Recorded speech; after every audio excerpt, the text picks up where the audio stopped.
Mexican President Claudia Sheinbaum has sought to clarify details of a conversation she had with U.S. President-elect Donald Trump after the two leaders offered differing accounts of the call. Following Wednesday's call, Trump said Sheinbaum had agreed to stop migration through Mexico and into the United States, effectively closing out southern border.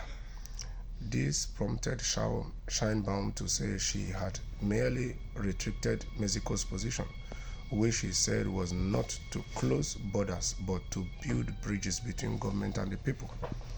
The call followed Trump's announcement on Monday that upon taking office in January, he would slap an across-the-border tariff of 25% on Mexico and Canada and a 10% tariff on China. He said the import duties on Mexico and Canada would only be removed once illegal migration and drug trafficking to the U.S. had stopped.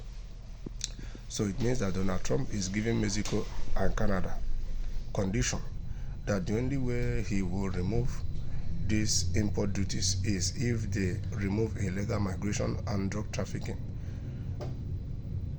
coming into the U.S. But you know that it's not that easy for these countries to completely eradicate illegal migration or people that are using Mexico or Canada to traffic drugs to America. The announcement was initially met with combative language from President Sheinbaum, who vowed earlier on Wednesday to retaliate if the U.S. triggered a trade war.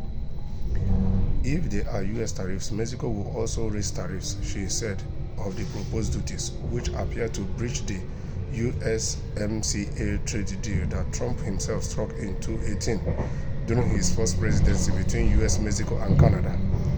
Speaking to reporters on Wednesday, the Mexican president said she did not specifically discuss tariffs in the phone call with Trump, but that they had addressed immigration and fentanyl trafficking, the reasons Trump had named for imposing the tariffs in the first place.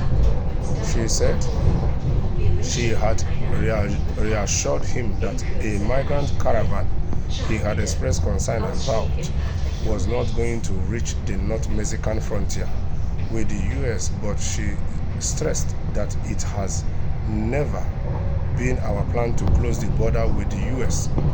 Sheinbaum insisted that the conversation had been very amiable and that they had agreed they would continue within our talks, in what appeared an altogether more conciliatory tone compared to her initial reaction to Trump's import tax announcement. She also insisted there was now no possibility of a tariff war between Mexico and the U.S. You see, Trump is not even in office. A lot of dust is already being raised because this man is unpredictable. And in today's world, in today's politics, you need men or strong women in the corridors of power who are unpredictable, who are patriotic, who put their countries first, who put their citizens first.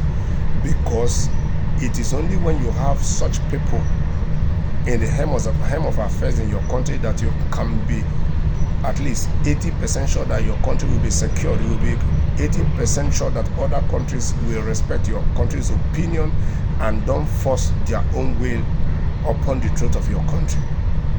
So we can already see it's causing a lot of issues in Europe here, it's causing even a lot of issues in America and Canada and North America and all that. So it is only time we tell. January is already coming.